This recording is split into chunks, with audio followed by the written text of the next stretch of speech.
Fellas, say goodbye to Chuck Sherman the boy. I am now a man. I highly recommend you join the club. We are doing the wild thing all night. Acid house music. Hey, what's up, everybody? This is Sherm. Sherman, I cooked all this food. Is that all you gonna eat? General Sherman realized and understood the importance of house music. So, do you know anything about techno? No. Listen. Get it on.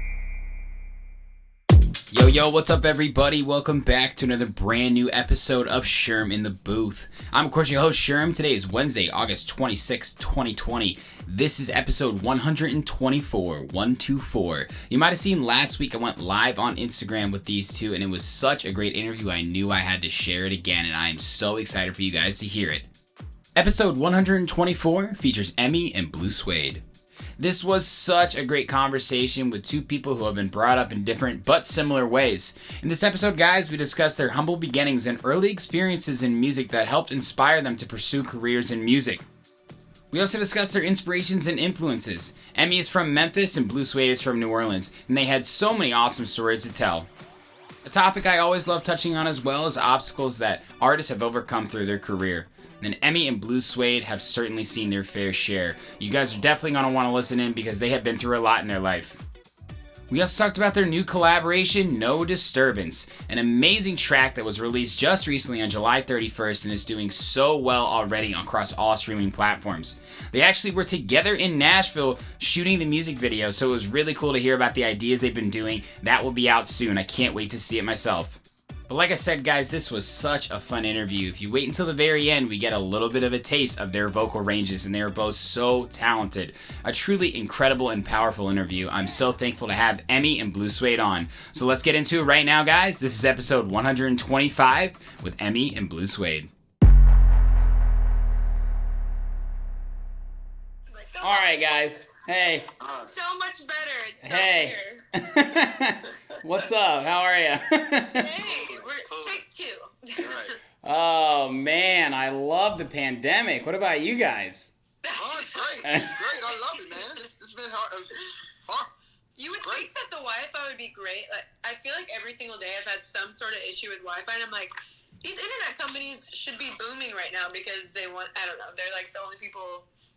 Or not, because everybody's on it. That's true. I thought about that right as I Mr. said Suede, that's a very good point. Yeah, that's what I'm saying too. It's like, I've been doing a lot of live streaming for like DJ sets and stuff too, and I've never had more problems with internet connectivity in my entire life. Yeah. Right? It's rough. Crazy. I know. It's crazy, for real. The bandwidth channels are totally blocked up, but we're here, we're live. I'm excited to be here, guys. We're doing it. In this thing. Take two. Thanks for being patient. I'm actually in Indiana right now. It's where I grew up. I just got back from vacation. I'm usually in Chicago at my studio and stuff, so I appreciate you guys working through that with me.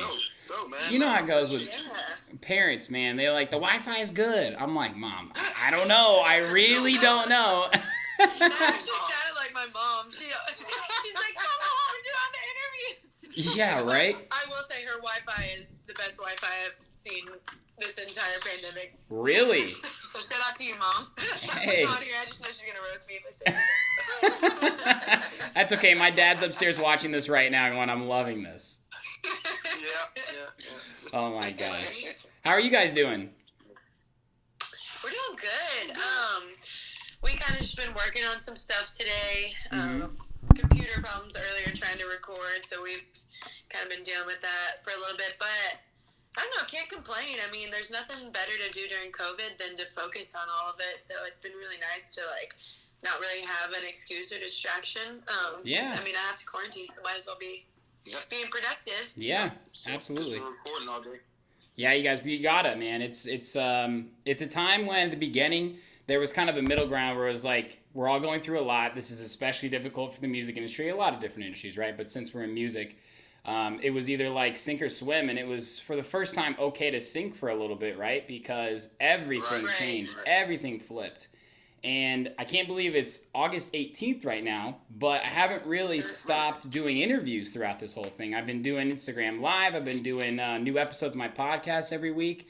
And it's just been it's been really impactful to talk to artists like yourself, whether they be singers, songwriters, guitar players, DJs, producers. Everybody is kind of looking at this a little differently, and it's been really interesting to get everybody's perspective on it. So I'm glad you guys are still motivated, working on music, because it's easy to be like, well, if I can't even perform, if people aren't consuming music like they used to. But that's kind of the exciting part about it. It's uncharted waters for everybody, right?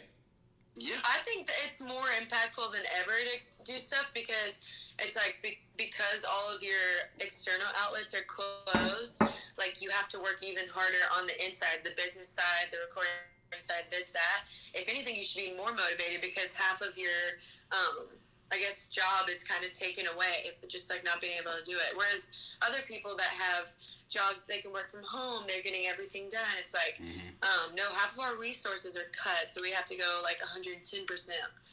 Well, I guess it'd be 150 on the other side. But yeah, it's just crazy. You have to make the most of it. And in this time, it's kind of crazy too. So it kind of it gives you a little bit of time to sit down, reflect, kind of understand why you're actually doing music, and put out music that kind of reflects the times and reflects what's going on, or something that kind of feels good against the times. You know what I mean? Yeah, I like that, man. And that kind of brings it full circle where like people are trying new things right now. Artists are taking chances. You know, as an electronic. Yeah, exactly. Look at you guys. It's awesome, man. And we'll get into the new track, but it's just so cool to see all these different types of collaboration. I myself have been able to get a little bigger people on the podcast because they're not touring and stuff like that, right? They have the time, and I have the platform here, and it's just been so cool to interview all these types of different musicians right now. But I mean, honestly, guys, I'm with you. I'm like, let's do this. Like, seriously, like, let's work hard, because this is a time you can say reinvent yourself, focus on yourself, whatever you want to say. The key word there is yourself. That's right. I will say I kind of had a little experience, I guess, going through that. In the beginning of COVID, I'm thankful because I was stuck in this rut of bartending, like the nightlife. Like, I mean, it would literally be like I would have to work all night, and so I'd sleep in the next day, and I'd get the stuff I had to do for the next shift. Yeah. And I was just kind of getting in this pattern where it's like I'm doing this job so that I can do, then I'm kind of not allowing my time for it. And so I'm thankful for COVID because, in a weird way, because it made me like get back to what I'm focusing on and wanting to do, and reinvent myself, like you said. Like, EMME didn't come before COVID, so it's just crazy. I was able to hone in on goals and just kind of make that a priority. I'm glad to hear that. What about you, Mr. Bluu Suede? How's it been for you individually as an artist? Have there been any setbacks? You feel like you've grown? What's it been like for you? I've grown. I've definitely grown. I've been able to really kind of, like I said, sit down and look at myself and do a few different things that I hadn't really had time to really sit down and think about or do. And you know, when you're working like in a normal environment, a normal atmosphere, you tend to, like, you know, push things to the wayside and just push things to the side and say, I'll get to it later, you know. I got this talent, I'll get to it later, I'll do it, you know. I'll put out an album later, I got all this other stuff I got going on, I'll do that. You know, that's easy. I do it. So it really kind of makes you say, okay, well, now that everybody's sitting down, everybody's doing an album. Yeah. Maybe you should have ramp it up. You should have been, you know what I mean? So it's kind of like, okay, well, maybe I've been looking at it from the wrong perspective. Maybe I should, you know, just consistently release music, consistently stay on the up and up about everything that's going on. Absolutely, man. It's motivating to see, like, people take time, like, use their free time. Like, I mean, you're allowed to be lazy, like, at the beginning. I feel like we were all kind of like, what are we doing? Like, we're in such a weird funk. But then when you see those people that inspire you or motivate you or whatever working during it, it's like, man, I need to up my game. Right. is inspiring. So that's good. Yeah, I mean, listen, like, there's no reason to sugarcoat it. The music industry is very competitive, and the one thing that I've been looking at is I've kind of been looking at it, the Michael Jordan story. He didn't make the high school basketball team, right?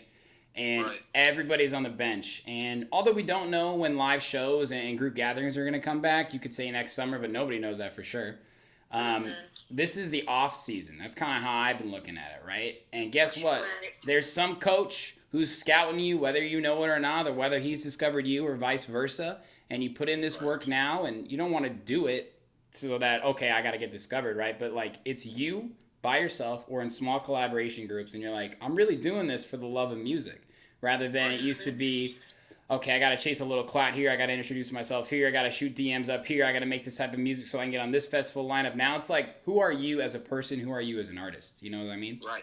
Absolutely. Exactly. Absolutely. Exactly. Yeah. And we've been practicing that. We've just been practicing new things, new techniques, new ways. Like, I'm working in this new program called Luna.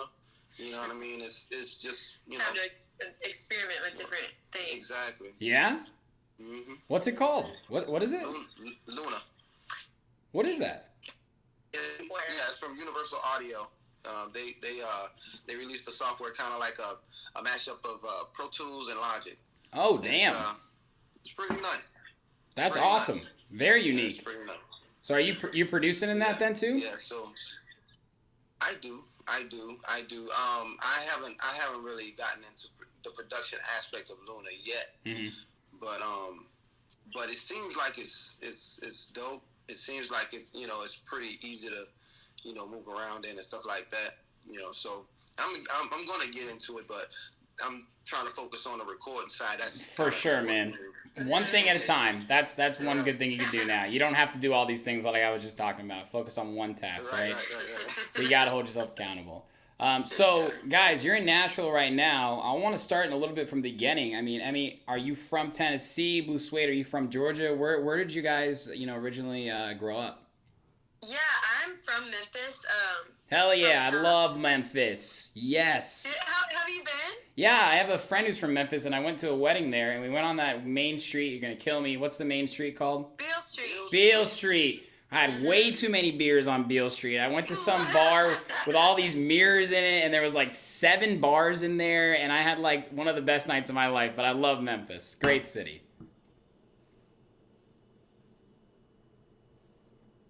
Let me guess. You went to probably Silky, Jerry Lewis, and all those spots. Yeah. Those are the hot spots. Sounds about right. I had some pizza.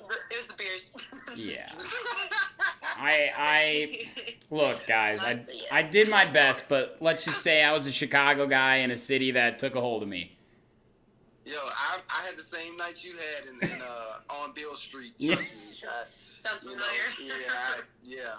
And I know I was in Tin Roof, and I know I was in Silkies, so I'm sure. It's just a city that really everyone wears their heart on their sleeve there, right? And you just get such this like welcoming feeling, and it's really in just this interesting part of the United States where the city in of itself is kind of this epicenter of so many different Southern and Midwest cultures and Great Plains and stuff. So I don't want to steal the answer from you here, but Memphis is a great place, that's for sure.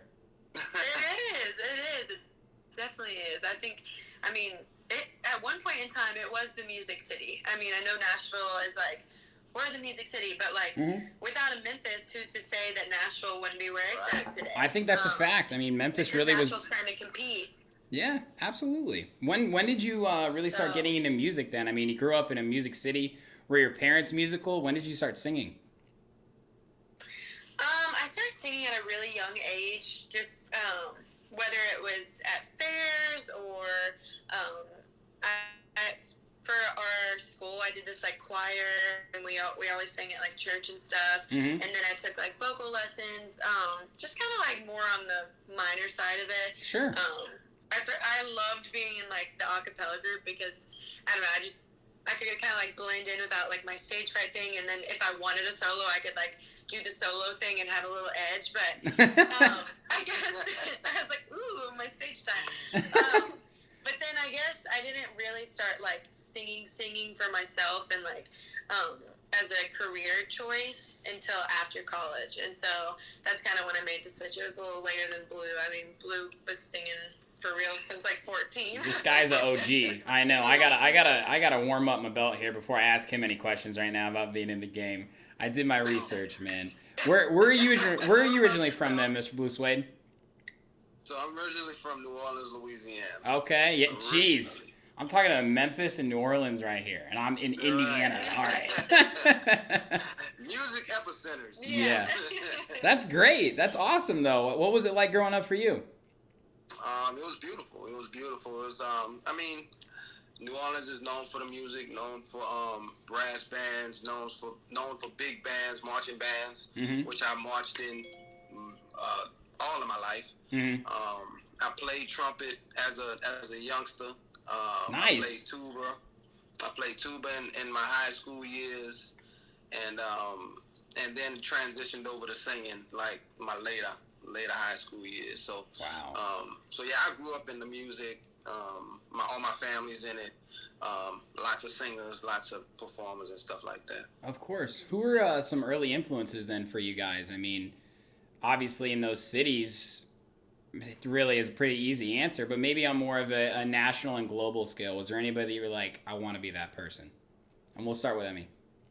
I guess I was like a little kid.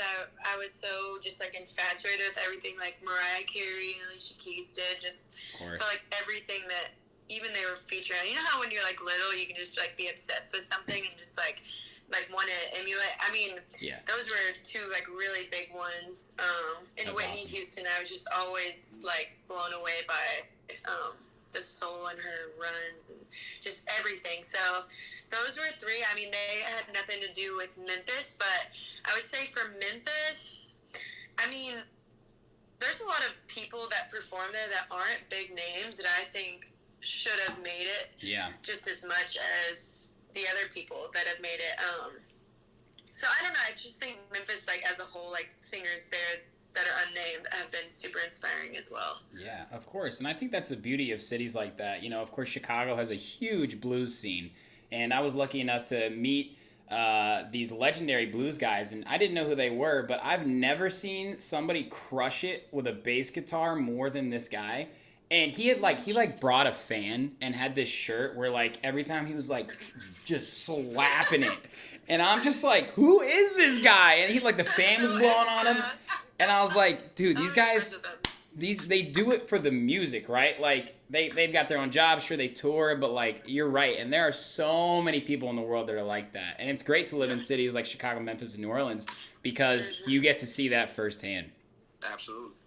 Yeah. And I think they work super hard, and they they've perfected their craft and everything. So, I mean, you know, they're in it for the music when they've been doing it that long and keep doing it. Keep doing it. Yeah, this guy was like 75, and I was like, yo. I love that. Yeah, what about you, Blue? So, I would say for sure Donny Hathaway, Stevie Wonder, Louis Armstrong, Earth, Wind and Fire. Yes. Shoot, man, Cash Money, No Limit. Like, I mean, I grew up listening to and learning under like a whole bunch of different things and a whole bunch of different genres of music. Commission, Take Six. Like, I mean, it goes on and on because you know, some of it originated in church, some of it originated out the church. Yeah. Some of it originated in school dances, you know, and then I sang in a lot of groups as a kid, so a lot of it originated there too. Yeah. So it you know, it altered various different things as far in terms of who we listen to and stuff like that. It just kind of really depended, but for sure. But those are some of my favorites for sure. Love that, man. And on that note, Blue, do you remember, I guess, kind of being influenced by music and getting involved at such a young age where you said, okay, I like this music thing. I can make a career out of it. Do I really want to do it? Do you remember that moment where you really took that step? Yeah, I think so. I think so. That's what I'm here to do. I'm opening up the back of your mind, man. That's what they pay me for. So my mom brought me to this Cash Money party. when I was about maybe 15 or so. Okay. The cool mom. Yeah, I didn't want to say anything. I was like, way cooler. This was like my first kind of introduction into like ever like seeing anybody that had been on a radio or TV or anything like that, and baby had just bought Pat Swilling home in Eastover, so like it was kind of like some crazy stuff, you know what I mean? So yeah. She brought me there. I met all of those cats, but most importantly, I met Slim, and Slim just kind of took a liking to me and to like my group members and stuff like that. Mm-hmm. And one vivid memory I remember was she said Slim had a birthday party, and it was like at some random apartment complex on the first floor, like the bottom floor of this apartment complex. And it was like a big ass field to get to the apartment complex. So we walking through the field. Like, it is nobody is in the field though. Nobody's in the field. We get to the little gate where you enter into the little sliding door. Yeah. We open the doggone door, and I mean the room is packed. Like, I'm talking about girls everywhere. Yeah. Everywhere. Now, that's a lot for a 15-year-old. But what was going on was Slim was having his birthday party, and he wanted us to sing for the birthday party. Shit. So he had us come in through this back thing, sing for the party, and then dip out. And that was probably like the first time I was like, you know, I got to experience a little bit more of that. Like, right.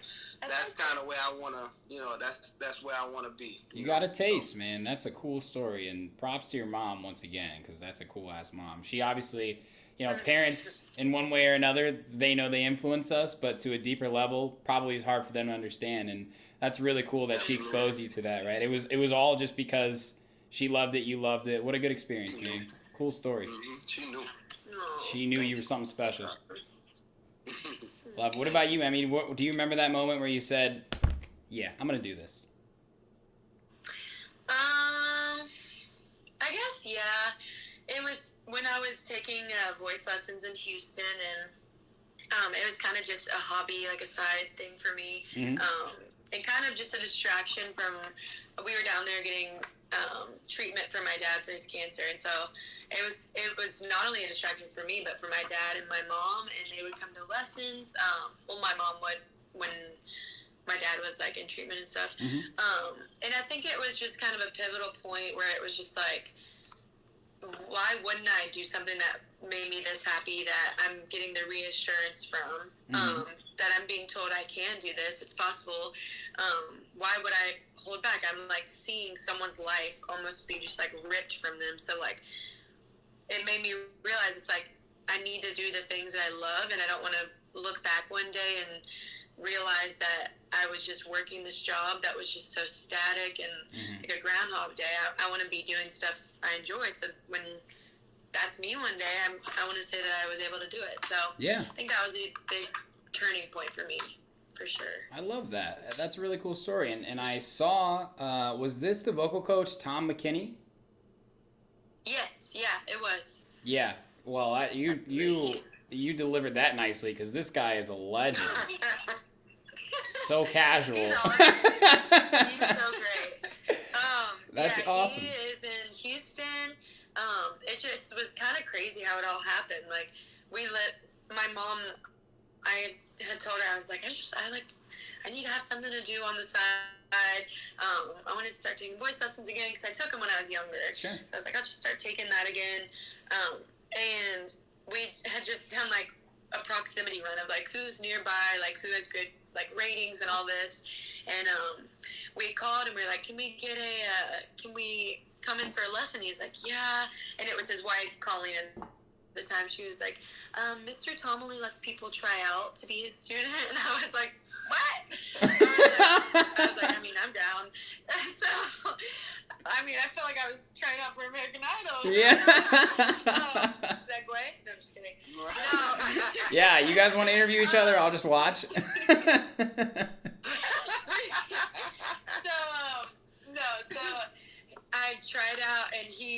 was just like, yeah, you're in. And so I was like, that's great. And then I was kind of like, why are you so picky about students? And I didn't realize everyone wants to work with Tom because he's a great teacher. I mean, his techniques and the way that he teaches his students is just so unreal. He just made it into, I think, the Houston Hall of Fame for being a vocal coach, and he's done that multiple years in a row. So he's worked with a ton of artists. So it kind of just like being told that I can do this from him was a huge thing for me because it kind of put it into life.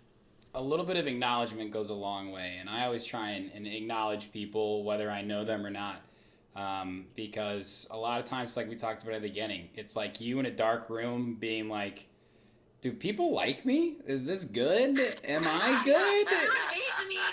Right? And it only takes one person for you to make a difference. So when I first started doing this podcast, you know, a lot of people were like, wow, that's so cool, that's so awesome, right? A year goes by, that same excitement is in there, and I'm like, okay, like I'm gonna keep going. And then like a year and a half in, I felt like I was losing momentum, and it was because people just weren't as interested about something new, right? And that's just the world we live in. But I stuck through, and next month it'll be 4 years doing this podcast, right? And it's just this crazy up and down, and that's still not even like, that's nothing in the grand scheme of things. But what I've realized, especially during quarantine and the pandemic, whether or not it was just us three, and of course Jackie watching this interview, I would still love it so much because I feel that having conversations like this with you guys is what life's all about. Like, I don't need to do it for anybody else. I would have this conversation regardless. Exactly. We were talking about that earlier. It's kind of funny that you said that, like, just about having, like, reassurance. I mean, when I first started out in the music, like telling me congrats this, congrats that, trying to like rekindle friendships and all this. But now I feel like I put out music, and of course like my best friends say stuff, but I still have some friends that haven't acknowledged like my new single, or just like just people that won't always give you that assurance, but they still support you. So I like am thankful for the ones that do like constantly boost and participate in this and that. And I have to remember, like, not everyone's gonna literally be on the sidelines with you the whole time, but they could still acknowledge like everything that you're doing. So it's just weird how like someone's acknowledgement can make the world of a difference mentally. Make a big difference. Absolutely. I wholeheartedly agree with you. Bluu Suede, so you had a pretty significant thing happen to you at a young age, even before American Idol. Tell me about being 18 years old, getting picked up by Gumbo Funk, Virgin Records, and then the transition into getting onto American Idol. What was that time like in your life, man? I mean, you just told us a story. You're 15 years old. Fast forward 3 years, you're 18. I mean, that's a lot going on, man. Seriously. So, like, props to you for just continuing to truck on, too. But what was that timeline experience like for you between 18 and American Idol? Man, I appreciate that. I signed on with Joe Gumbo Funk, and what he saw in me was just a young eager cat that was already writing music, already performing at the top of my game at that time, and just really giving it my all. And so he had just signed his deal to Virgin. And I was kind of like one of the first artists that he was working with. Nice. So I kind of got my feet wet in the industry side of things, but more so in the recording and production aspect of it. I really got a bird's eye view into how he worked, how he did his thing, how he put records together. And the first person that I ever saw him working with was Ice Cube. In his house, you know what I mean? So, you guys and your casual stories, man. Enough with that. That was different for me, you know what I mean? Yeah, so that's like, awesome. I'm seeing all of this stuff, you know, and like this happens all the time now. Yeah. But like back then, just seeing that, it was kind of like, that's kind of where I want to be. I want to operate like that. So even now, operate primarily out of the house. I operate out of my own studio. I don't really, I'm in my parents' basement, so yeah, we're good to go there. I follow you. Yeah. Right. So after I spent a little time with Gumbo Funk, I completed my deal, and I moved to Austin and just started family life and started producing more. Cause like I said, I had learned kind of like about the production side of things. Sure. And long story short, I got laid off from Dell once. I went back, and then Katrina hit, and my family got displaced. Man. And that's kind of how the whole American Idol thing started from there. Wow. What a powerful story, man. And both of you on that point, I wanted to mention kind of the early milestones. The hardest thing, like I just said, is consistency, right? Like picking it up behind the scenes, and it's because you guys love it. And, it seems like a short period of time for all of us now, right? When you look back and you're like, wow, I don't even know what happened, but here I am now. I just want to acknowledge you guys for really just continuing it. And, when I was reading up about you guys and looking at the music and all that stuff, there are a lot of people in the industry that give up because it's easy to give up, right? But I can just tell from talking to you guys right now, connecting with you, you guys are all about what you're doing. And it's so cool to see and hear about your guys' passion for the love of music, because that's why I do this. Thank you so much. Of course. Awesome. Now, I want to talk about why we're here today. You guys' new collaboration, No Disturbance. Yeah. Mm-hmm. Yeah, man. Yeah, thank you. Thanks. I'm actually banging my hands. I just don't want to. I don't want to make it sound like bad audio. The producer in you knows, right? Right. When did this idea come to life, and sort of what was the connection you guys made? It was like the day of we recorded it. What? Yeah. Oh, that's the best. That never happens. Well, Well, sometimes, we've been but. together for years, and we're like, yeah. We've been writing together for years, like a couple years. Okay. We've never sang together ever, so this was kind of new, and we actually didn't know that he was even going to be on the track until he was doing the vocal production for my second verse. Okay. And I was like, I'm liking your voice on that track. So, I was like, how about we just keep it for now? Yeah. And I'm all like, you got to come to Atlanta. We got to record this. And I knew the whole time I wasn't going to. But at the time, I was like, I'll come back and record it. And then I was like, can you just record, like, a real take, like, on that? And he did it, and I was like, yeah, that's the one. Gosh, that is the best when that happens. Game master. Sometimes it does happen like that, right? With a collaboration too.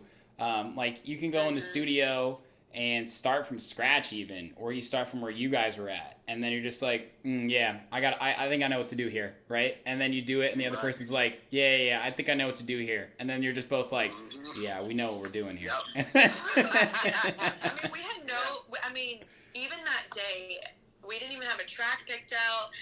Nothing. We had nothing. So there you go. We were just kind of sorting through the ones that Beat Renegade sent us, and that was one of the ones that Blue was singing about, putting on his mix. I'm back. What? Oh, wait. There it is. All right, I we can were hear you. just kind Keep of going. sorting through the beats that Beat Renegades gave us, and it was supposed to be a track on his EP, and so I was like, I really like that one, and so we started working with it, and we wrote the whole thing probably in a couple hours. Guys, And just had it down. It was that's incredible. Seriously, like crazy. two creators coming together in the studio. I That's feel like it awesome. doesn't usually happen like that. Right. It was so easy, like, to collaborate, because once we kind of got our mindset on this theme, it was easy for us to put our feelings into it, because it's something that we could all relate to. Yeah, for sure. And so when did you guys actually like get into the studio? Because the track was just released the 31st of July, or very recently in the past 3 weeks.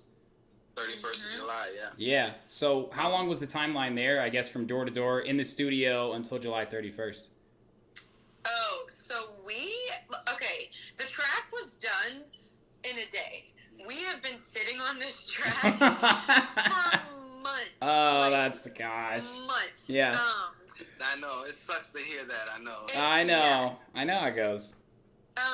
So I don't really know why. I think that we were just kind of like, I wanted her to record her verse.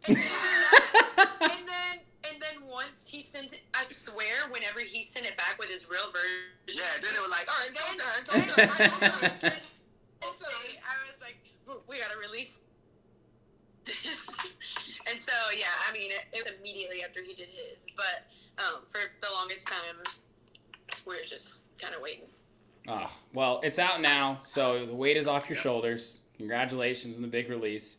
Now, you guys also just finished the music video for it, right? I saw some videos of the editing. When's that going to come out? Absolutely. Friday. Woo!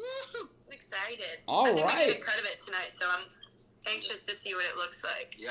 Where did you guys shoot it?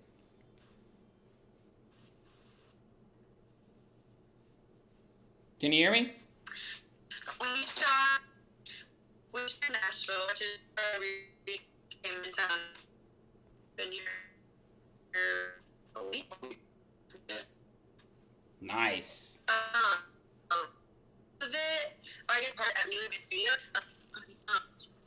And then the second half we did at my friend Kirby's house, and she just has this great setup, like all crisp, clean walls, like the lighting was great, so I was like, we have to do it there. And so we just did the 2 spots, and it ended up being awesome. Well, shit. I mean, you guys clean up good, so that's going to be a sexy video, no doubt about that. I'm excited.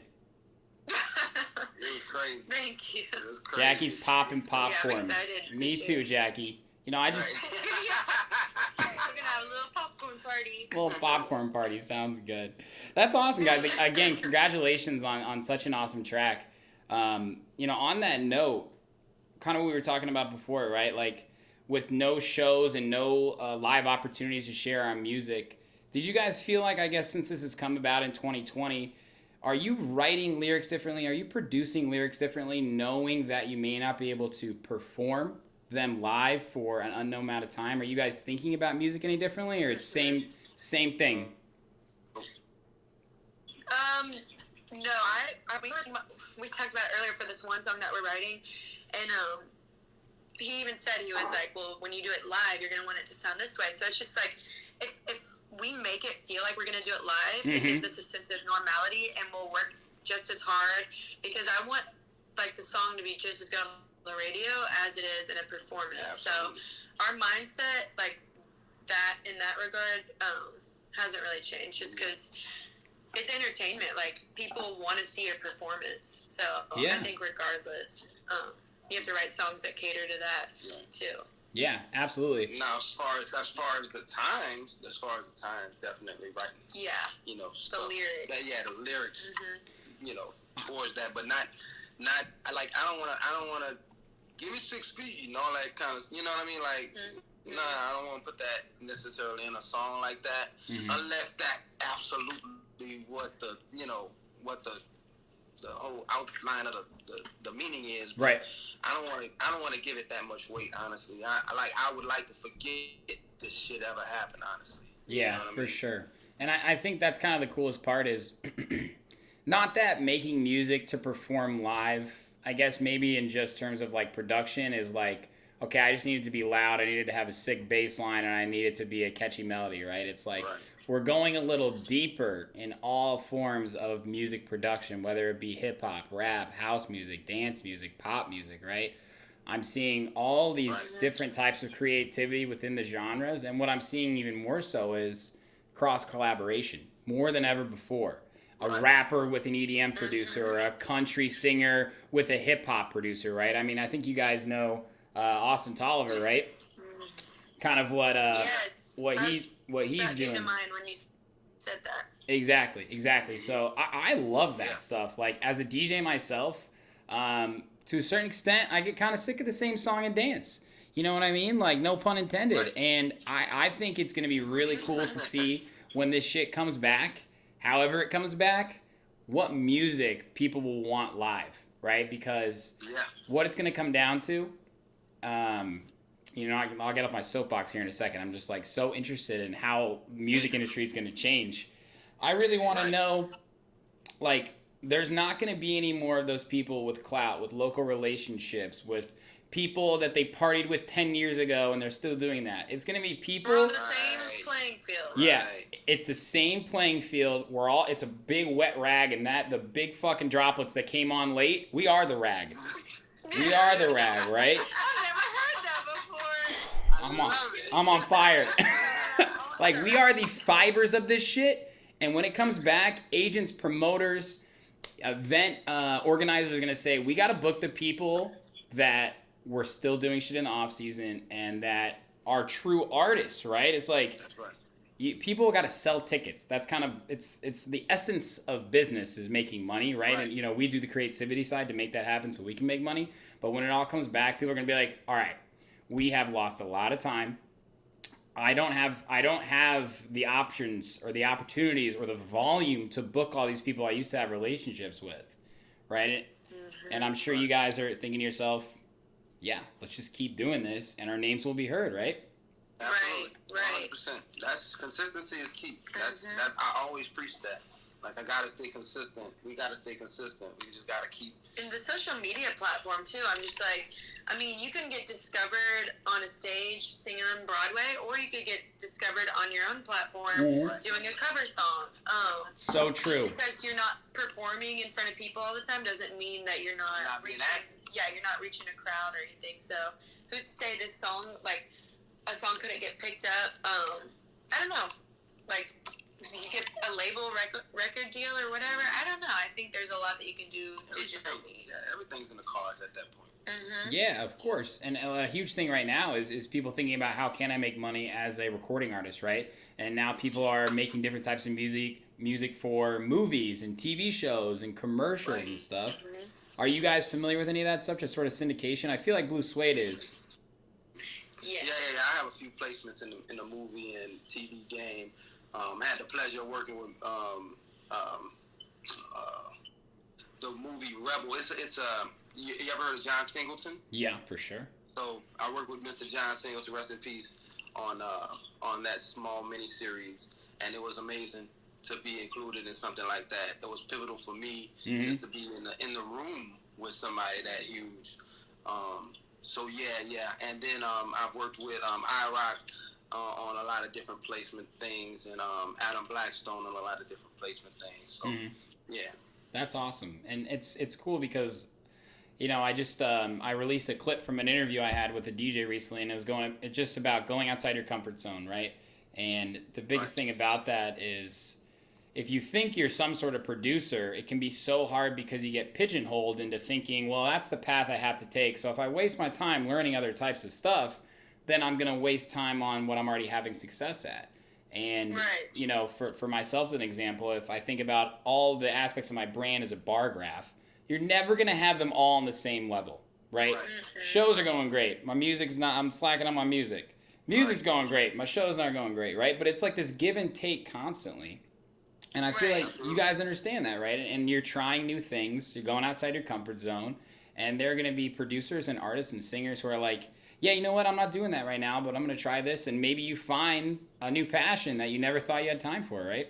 Yeah, absolutely. For the longest time, I mean, I can relate to that. I feel like I was mainly just singing. Like, I mean, you can have any artist that's really good, that's hitting the riffs and the runs and this and that, but if they're not songwriting as well, it's like, what's the point? I mean, you're not going to make it anywhere if you don't have original music. You can do covers all day at like a wedding or something, but I mean, you're not going to become an artist unless you start doing that. So that's, I mean, I had to learn how to compensate a little bit for that. I mean, I think one will always be, they're never going to be equal. Yeah. But just like being able to admit that and work on it, and grow each, I think is super important. Yeah. Just trying to balance. And it's fun to do. It's fun to do. It's fun to just. It's fun when you're not good at like sharpen those skills. Yeah. You gotta laugh at yourself, right? That's the only way you're gonna make it through life. Absolutely. Now, you guys have mentioned this already a few times, but you know, if you're willing to share a question I always love asking, especially for artists and stuff, right? Like I've mentioned the dark room by yourself. obstacles that we all have to overcome, right? And Emmie, you mentioned it with your father. Bluu Suede, you mentioned it sort of with Hurricane Katrina. What was maybe a moment where you guys thought this is going to be tough to get through? You got through, and now it's made you stronger. If you can think of something off the top of your head, and we'll start with Bluu Suede on this one. Okay. I think like the hardest thing for me was I moved to LA for a little bit, and I had crazy situations lined up. I was working through this situation, and everything kind of came to a halt, and I was homeless for a whole minute. You know, so that coming out of that was like a big wake up call for me. It was a good way for me to kind of understand that anybody can get it. You know what I mean? It's not. Yeah. It's not an easy world. It's not a fair world. It's just a world. You know. So yeah.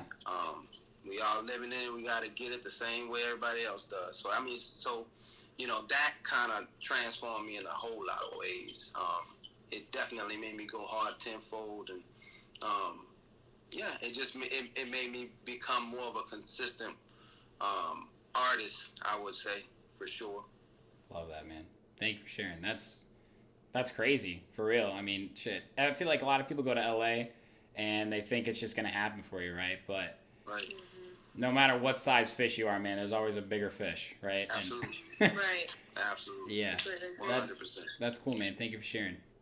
I would say, I guess, yeah, whenever I was going through that whole time of my life with my parents and just my dad being sick, it's just, you just, it's this vulnerable spot where you don't realize if it's ever going to end. And just not taking things as for granted and kind of I used to get so worried, like, what do people think if I do this, or like what does society expect me to do? But if you kind of, I mean, when you see a loved one going through something like that, you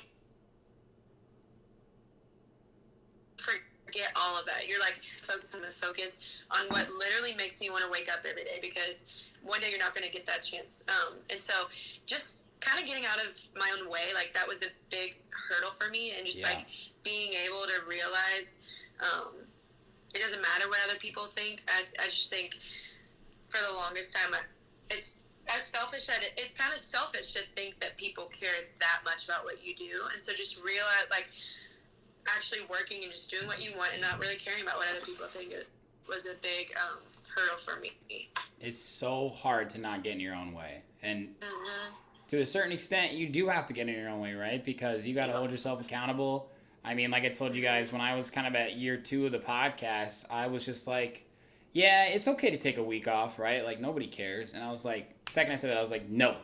You got to pretend like some record label A&R is on your ass and is like, hey, Sherman the Booth, ready to go? Can you send us the preview? You know, you guys ready to release? And I'm just like, yeah, all right, let me tighten up my tie. Okay, we're ready to go. You are in charge of yourself, and you're in charge of what you do with your talents and gifts, and no one's going to be your biggest fan but you.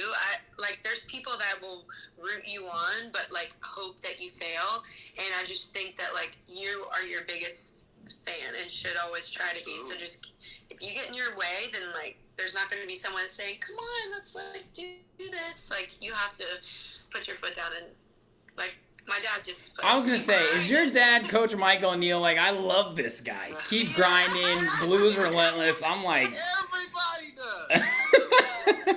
does. This guy's comments. I'm a big... It's not going to be the last time. Coach Mike O'Neill. That is what I'm talking about right there. Well, I hope he must be actual coach. My mom's a coach, and Yes, he is. his just rhetoric here, just like simple but sweet but real and raw statements. Keep grinding. He just retired. He's a football coach, high school. Mike, so yeah. you're a certified. High school. Come back to Memphis. They're so bored without me. Oh my gosh, that's awesome. That's awesome. Well, I've never done this before. Emmie, I want to ask a favor if you're willing to do this for me. Yes. Okay, I wanted to wait for you said yes. Oh, no. You mentioned covers, but as a DJ, all I do is play other people's music pretty much. So I would love to hear if you could do one of these songs for me. And before I say the songs, I just want to let you know, like, these are guilty pleasures of mine that I would play last song of the night. And I think you know the words to most of them, but you can pick, okay? First things first. You mentioned Alicia Keys. If I Ain't Got You. Oh, yeah. Alicia Keys, no makeup, most badass singer, female singer in my opinion of all time. Just get out the way. Love her. This one, I mean, it kind of brings a tear to my eye, even though it's a happy song. Girl, Put Your Records On, Corinne Bailey Rae. Love that one too. Yeah. And this one, the pitch bender, I Will Always Love You, Whitney Houston. Now up to you. I Will Always Love You, Whitney Houston. Girl, Put Your Records On, Corinne Bailey Rae. If I Ain't Got You, Alicia Keys. And we'll take as much as we can get. We don't want to shut down the stream. Oh yeah. I was taking a potty break. Yeah, just me and you, girl. Hey, I swear, if you go warm up, you're gonna make. He's like down there doing his vocal scars. He's like, I gotta sound better than Mary. La la la la la. I'm just kidding. None of that happened. You're hilarious. I'll do If I Ain't Got You. Some people want it all, and I don't want nothing at all. If it ain't you, baby, if I ain't got it, you, baby. Some people want diamond rings, and some just want everything, but everything means nothing if I ain't got you. Yeah. He's still not back. Oh my God. Some people search for water fountain, promises forever young. Some people need 3 dozen roses, and that's the only way to prove you love them. And I'm done. Oh my gosh. He's coming back. I mean, can I just say Tom McKinney picked you for a reason? That was amazing. Thank you. I appreciate it. You got a great voice. And I always ask about the live aspect. I've brought it up a few times, is because there is something different about a real raw singer. You know what I mean? When you actually start singing, like, something came out of you that wasn't in the recording sessions, right? You know it. You felt it. I prefer live. To be honest, I think I sound better live than I do on just because there's so much, like, you don't know what's edited, or you don't know, you take out riffs and the runs and just, like, the rawness of it. And I prefer to hear people live, too. So maybe that's why I think that I sound better, but I appreciate that. Thank you so much. Yeah, I'm going to record that for myself and maybe make it a lullaby every night if that's okay. I'll charge you I'll give you royalties. Thank you. Bluu Suede, can you give me something? A little something? Sure. Just a little musical snap. Your choice. Dealer's choice, man. Perfect. Let's see. Stepped in the room, little mama on my neck, kissing and touching it. I know she knows what's next. She got me bending now. I'm about to wear it out. She pulled my zipper down. Her words still in my head when she said, yeah. Oh, no. All right. Mom, can you turn the air conditioning on? I am so hot right now. He's like, Mom, meatloaf! Wow. Jeez. That was awesome, guys. My man, thank you. Look at my mom. Thank you. Yeah.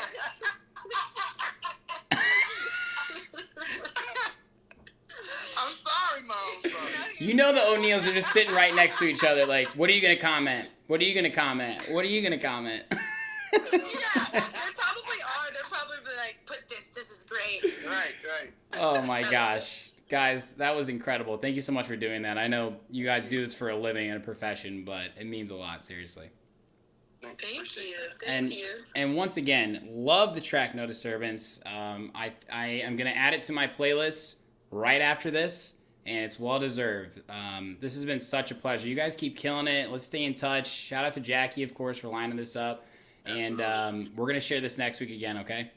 Awesome. Yeah. Thank you. Thank you so much for having us. Dope being with you, man. Yeah, seriously, guys, it was great to connect. I mean, Austin and I still text, so we're gonna hang out, okay? I promise. When this is all said and done, we're all gonna hang out. We're gonna get some beers, maybe in Memphis, but please don't take advantage of me, okay? Gotcha. All right, guys, you rock. I'll talk to you soon. Thank you so much for taking the time. I really appreciate it. Bye. Have a good one.